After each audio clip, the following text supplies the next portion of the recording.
саломи пур аз меҳри моро бипазиред бинандаи вафодори радио Зудӣ Шалигул Хоҷа ҳастам.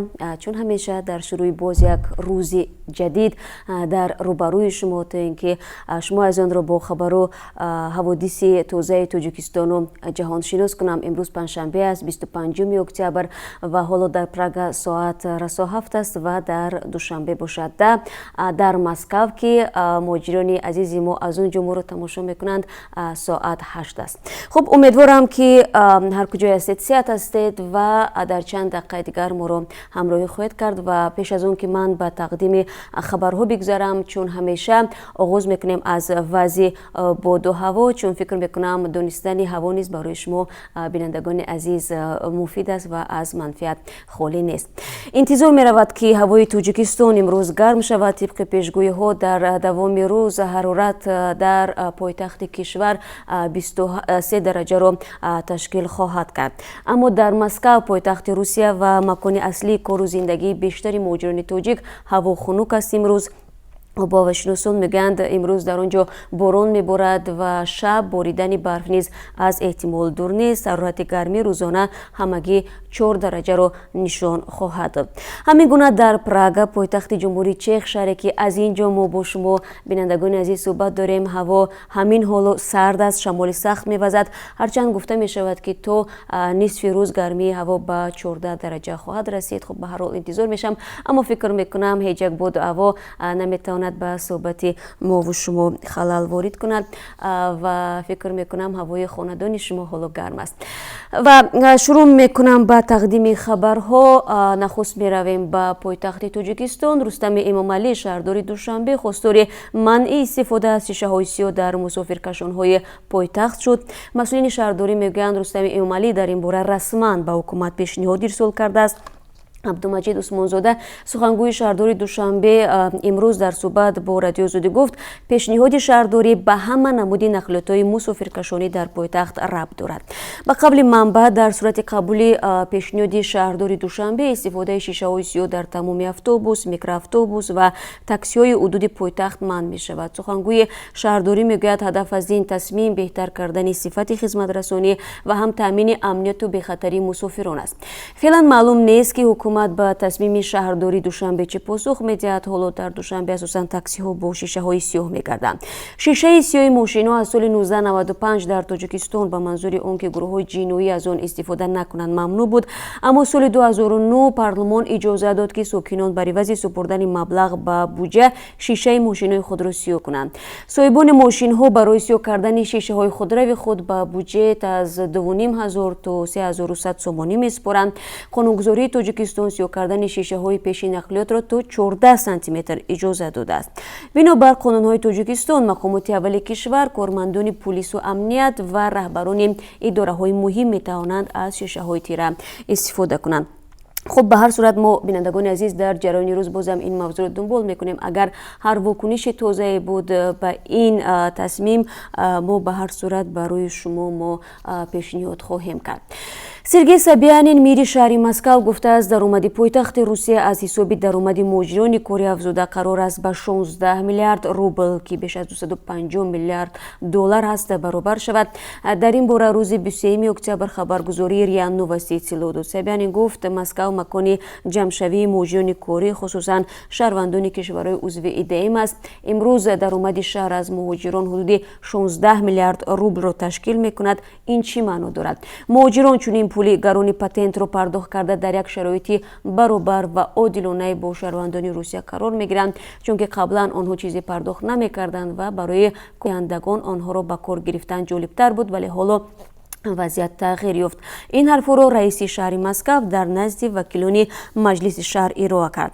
Москав ки ба ҳисоби мақомоти маҳаллӣ то солҳои 2015 тахминан 15 миллион муҳоҷир дошт, яке аз маконҳои аслии кору даромади муҳоҷирони тоҷик ҳам ба ҳисоб меравад. баъди ҷорӣ шудани патенти корӣ ки дар Москав баландтарин арзишро дошта, беш аз 4000 рубл дар як моҳро ташкил медиҳад, зоҳиран даромади буҷаи маҳаллӣ ҳам беҳтар шуд. вале чунин нархгузориҳо барои хориҷиҳо ҷӯйҳои кор хеле дарднок аст, чунки барои зиндагӣ ва будубоши қонунӣ дар Русия бояд хароҷоти зиёде дошта бошанд ва тавре мо ҳам шоҳид ҳастем, бинандагони азиз ва аксари шумо муҳоҷирони азиз ки корбарони радиои Озодӣ ҳастед, зиёд аз баланд будани нархи патент ба мо шикоят мекунед ва мо низ тавре худи шумо ҳам огоҳ ҳастед, аз ин вазъият бохабарем. خانواده یک ساکن نویه همدانی از مقامات طلب دارند که پدر این خاندان برای قتل فرزند 31 ساله و مجروح کردن نبیره 8 سالش مجازات شود. رحمان میرونوف شام 20 سپتامبر با کمان شکاری به پسرش جمعخان میرونوف حمله نموده او را کشت و نبیره‌اش را زخمی کرد. مقامات تفتیشاتی حالا بعد مرخص شدن از بیمارستان طبق ماده 104 قسم 2 کدکس جنایت یعنی آدمکشی علیه رحمان میرونوف پرونده جنایتی باز کردند. بعد پرسش‌های اولیه رحمان میرونوف اقرار شده است که فرزندانش را تهدید کشتن میکرد و این باعث شد که همه از خانه برآمده روند. به گفته این منبع بعد این تهدیدها جمعخان میرونوف مادرش را با خود به روسیه برد و رحمان میرونوف از این کار بیشتر به غضب آمده قصد کشتن فرزندش را میکند. منبع رادیو آزادی میگوید که این ساکن دهه سامانیان جماعت سیدکل توردیف نویه همدانی بعد پروندن فرزند و نبیره‌اش به خانه برگشته داروی زهرآگین فسفر استعمال کرد و قصد خودکشی داشت، اما با رسیدن کارمندان پلیس و انتقال دادن به بیمارستان از مرگ نجات شد.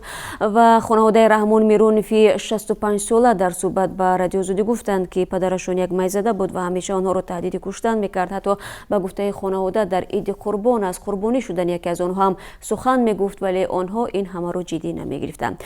حالا این خانواده میگوید که یاسمین اکرم وی 8 ساله که از پایش تیر خورده بود بعد کمی بهتر شدن به دوشنبه برای طبابت برده شده است. این بار اول نیست که مردان خانواده قصد جان نزدیکان خود میکنند. خانواده میرونوف نیز میگویند که اگر همسر جمعخان میرونوف و خواهرش از پدر فرار نمیکردند شاید قربانی تیر او میشدند. خبرگزاری سپوتنیک می نویسد که مرکز اسلامی تحقیقات استراتژی عمان فهرست جدید 500 مسلمان تاثیرگذار را تهیه کرده است. در سرخط فهرست 500 مسلمان تاثیرگذار جهان رجب طیب اردوغان رئیس جمهوری ترکیه جای گرفته است. بعد او در این رویخط عبدالعزیز آل سعود شاه عربستان سعودی، شاه اردن و آیت الله خامنه‌ای رهبر ایران مستقر شدند. طبق این پژوهش نفوذ و اعتبار شاه کریم الحسینی آقاخان چهارم امام 49 اسماعیلیان در جهان افزایش یافته از مقام 40 به زینه 36 بلند شده است. اینچنین امالی رحمان رئیس جمهوری تاجیکستان چون سالهای قبلی در این فهرست شامل شده است. نماینده دیگری تاجیکستان در این رویخط سید مکرم عبدالقادر زاده رئیس شورای علمای مرکز اسلامی کشور می باشد. محمد صلاح فوتبالباز مصری نیز به فهرست 500 مسلمان تاثیرگذار وارد شده مقام 46 را گرفته است. خبرگزاری سپوتنیک در ادامه نوشته است به این رویخط اکثرا رهبران کشورهای مسلمان نشین، نمایندگان فرهنگ، ورزش از جمله حبیب نور محمدов، محمد صلاح، سلمان خان، سمی یوسف و دیگران شامل گشتند. رو میارم به خبرهای جهانی. خدمات مخصوص آمریکا میگوید که ابزارهای غالبا ترکننده را آشکار کردند که با عنوان باراک اوباما رئیس جمهوری سابق و هیلاری کلینتون وزیر سابق امور خارجه آمریکا فرستاده شدند. مقامات آمریکا گفتند 4 بسته شبه برانگیز را روز 24 اکتبر آشکار کردند. به باور مفتشان این بسته ها مثل بمب لولایی است که روز 22 اکتبر در خانه جورج سوروس تاجر سالمند آمریکا و از کمک رسانهای اصلی مالی حزب دموکراتی آمریکا یافت شد. با گفته خدمات مخصوص آمریکا بسته‌های ارسال شده به باراک اوباما و هیلاری کلینتون به دست آنها نرسیده است و هیچ خطری هم به آن تهدید نمی‌کرد. تلویزیون CNN هم گزارش داد که در قرارگاهش در نیویورک بعد پیدا کردن بسته شبه برانگیز کارمندانش را از آنجا خارج کردند و حضور زیادی ماموران پلیس در نزد تلویزیون را نشان داد. دونالد ترامپ رئیس جمهوری آمریکا ارسال بسته ها را نفرت انگیز، زشت و فاحش نامید. به اطلاع آژانس اینترفاکس یک پژوهشگر پایگاه تحقیقاتی روسیه در انتارکتیدا بر سر احساس با کرد به همکارش حمله کرده او را مجروح نموده است. آژانس شام روز روزی 23 اکتبر اطلاع داد که حادثه روز 9 اکتبر در آشخانه این پایگاه رخ داده است. پژوهشگری مجروح شده به یکی از شفاخانه‌های کشوری چیلی انتقال داده شده است. مقامداران روسیه در این باره اظهار نظر نکردند. به گفته اینترفاکس حمله‌آور سرگئی ساویتسکی بعد حادثه تسلیم شده است و عین حال در حبس خانگی قرار دارد. با اطلاع آژانسی این حادثه در نتیجه عصبانیت در فضای محدود رخ داده است. پایگاه بلینسگاوزن سال 1968 از سوی اتحادیه شوروی تأسیس داده شده به نام پژوهشگر روسی قطعه انتارکتیدا در عصر 19 گذاشته شده است.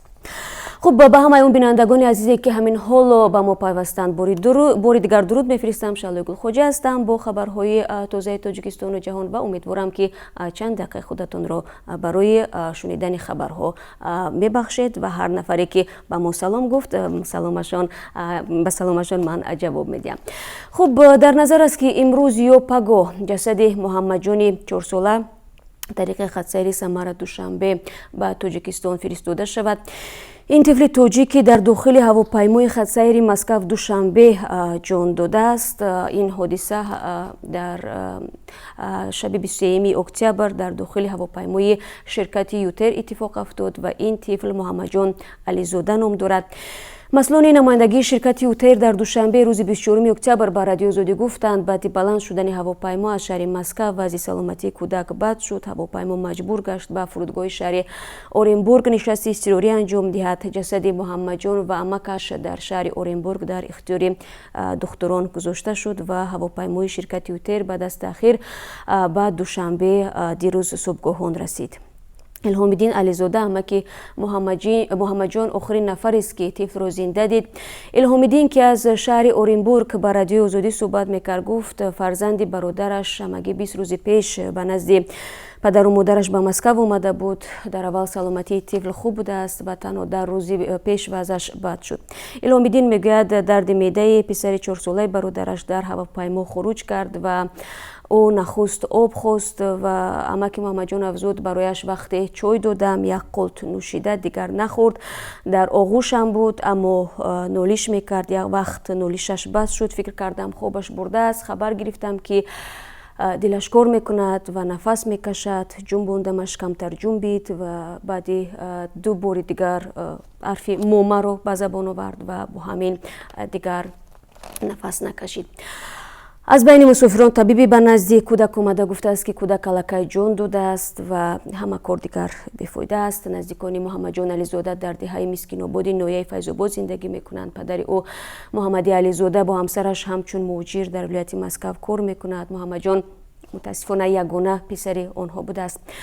والدینش او را برای طبابت به تاجیکستان فرستادند و اکنون جسد این طفل تاجیک در یک سردخانه شهر اورنبورگ است و نزدیکانش تلاش دارند او را به تاجیکستان بیارند. واقعا این خیلی دردآور است و خواندن این خبر نیز خیلی مشکل است. بینندگان عزیز، به هر صورت ما همدردی خود را به این خانواده بیان می‌داریم. باید بگیم که پیش از این ماه فوریه امسال نیز یک مهاجر تاجیک در پرواز خطسیر مسکو خوجند جان داده بود. دلیل هلاکت این مهاجر سکته قلب عنوان شده بود. اون وقت نیز هواپیما بعد هلاکت این مهاجر مجبور شد در شهر اورنبورگ نشست اضطراری انجام دهد. همه روز از تاجیکستان به روسیه و برعکس چندین پروازها انجام می شود.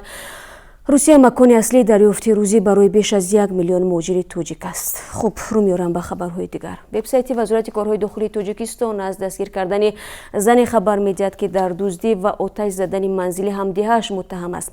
در این اطلاعیه آمده است که به اداره میلیسای شهر کولوب زن 25 ساله ساکن دهه زیرکی مراجعت نموده عرض داشته است که 13 اکتبر سال 2018 شخصان نامعلوم با طریق پنهانی وارد خانه استقامتی‌اش شده از داخل صندوق 11400 سومانی را تصرف نموده برای پنهان کردن ایزی جنایت خانه را آتش زدند و از جای حادثه غیب زدند. وزارت کارهای داخلی میگوید که در پی چاره‌بینی‌های اپراتیوی جستجویی زن 24 ساله ساکن دهه زیرکی همچون گمانبر و صادر نمودن این جنایت دزدی بازداشت شد. فعلا از روی این حادثه تفتیشات ادامه دارد. خب نگاهی میاندازیم به ولایت سوخت. امروز در قصر ارباب خوجند бо ширкати раиси ҷумҳур Эмомалӣ Раҳмон ҷашнвораи намоиши маҳсулоти кишоварзӣ оши палав ва атласу атрасдоир мегардад. Маркази матбуоти раиси ҳукумати суғд мегӯяд ки дар ин ҷашнвора намунаҳои меваву сабзавоти маҳаллӣ мисли харбузаву тарбуз, маҳсулоти омодагардаи корхонаҳои маҳаллӣ, атласу адрас, матоъҳои дастибофи тавлиди корхонаҳои худӣ ва либосҳои суннативу замонавӣ ба маърази намоиш гузошта хоҳад шуд. ба ҷашнвора ҳунармандону масъулони корхонаҳо ва фаъолон аз шаҳру наҳояи вилояти суғд ҳамчунин хабарнигорони расонаҳои дохиливу хориҷӣ даъват шуданд. рӯзи гузашта сафари президент Эмомалӣ Раҳмон дар Хуҷанд бо ифтитоҳи чандин корхонаву иншооти ҷамъиятӣ, кохи ҷавонон ва мактаби нави миёна дар маркази шаҳр идома кард. Бояд бигӯям ки сафари кории раиси ҷумҳур ба ин вилоят рӯзи душанбеи 22 октябр оғоз карда буд. Ва як хабари варзиши ҳам дорам. Дастаи мунтахаби занонаи Тоҷикистон дар нахустин даври мусобиқаи интихобии қаҳрамонии Осиёи миёнаи бозигарони то 19 сола дар гурӯҳи Д аз тими Тайбеи Чин бо ҳисоби 0-7 шикаст хӯрд. Ин бозии гурӯҳи Д 24 октябр дар варзишгоҳи марказии шаҳри Ҳисор барпо гардид. бозии дигари ин гурӯҳ низ дар ҳамин варзишгоҳ бо ҳамин ҳисоб ба поён расид. Мунтахаби Кореяи Ҷанубӣ ба дарвозаи тими Бангладеш 7 туби беҷавоб зад. Ба ин тартиб дар гурӯҳи Д баъди натиҷагирии бозиҳои даври аввал дастаҳои мунтахаби Тайбеи Чин ва Кореяи Ҷанубӣ бо 3 имтиёзӣ пешсафанд. Тимҳои Бангладешу Тоҷикистон имтиёз надоранд. Мусобиқаи гурӯҳи Д дар варзишгоҳи марказии шаҳри Ҳисор то рӯзи 28 октябр идома хоҳад кард. Дар ин гурӯҳ дастаҳои мунтахаби занонаи Тоҷикистон, Кореяи Ҷанубӣ, Тайбеи Чин ва Бангладеш барои рохат ба марҳилаи дуюми интихобии қаҳрамонии Осиё мубориза мебаранд. Футболбоз духтарони тоҷик дар даври дуюми 26 октябр ки баргузор мешавад дар варзишгоҳи марказии Ҳисор бо ҳамсолонашон аз Кореяи Ҷанубӣ рақобат мекунанд. Бозӣ соати 5 шурӯъ мешавад. Бозии дигари даври дуюм дар ин гурӯҳ 26 октябр миёни дастаҳои мунтахаби Бангладеш ва Тайбеи Чин соати 2 оғоз меёбад. Ва дар ин қисмати барнома мо ду эълон дорем. Бинандагони азиз, якеаш марбут аст ба бозам қурби асъор ки шумо ҳар рӯз аз мо мепурсед. тибқи қурби муайян кардаи Бонки Миллӣ феълан 1000 рубл дар Тоҷикистон бар ивази 144 сомонӣ хариду фурӯш мешавад. $1 амрикоӣ бошад 9 сомону 40 дирам ва 1 евро воҳиди пули Иттиҳоди Аврупо 10 сомониву 81 дирам арзиш дорад. Ва эълони дигари мо бинандагони азиз роҷе ба он аст ки шурӯъ аз рӯзи душанбеи оянда яъне 28 октябр Аврупо ба вақти зимистона мегузарад ва ин ба он маънист ки фарқи соатҳои тақдими барнома дар Тоҷикистону Русия иваз мешавад. ҳарчанд мо тибқи пештара барномаи хабариро аз Прага соати 1 нисфи рӯзӣ тақдими шумо мекунем, вале бо манзури он ки дар Тоҷикистон фарқ байни Чехия ва Тоҷикистон 4 соат мешавад, барнома соати на 4 балки 5 тақдими шумо мешавад ва ҳамин гуна дар Русия низ шумо бинандагони азиз барномаи моро на соати 2 балки соати 3 тамошо кардан метавонед. Ва умедворам ки тағйирот дар соат шумо бинандагони азизро аз мо дур намекунад ва шумо ҳамин гуна бо мо пайванд хоҳед буд ва бо мо ҳамкорӣ хоҳед дошт. мо ҳамаи шуморо дӯст медорем, ба ҳамаи шумо эҳтиром мегузорем ва ҳамаи шуморо баъд аз 3 соат дигар дар пахши мустақим ва бо тақдими хабарҳои аз ин бештар мунтазир ҳастем.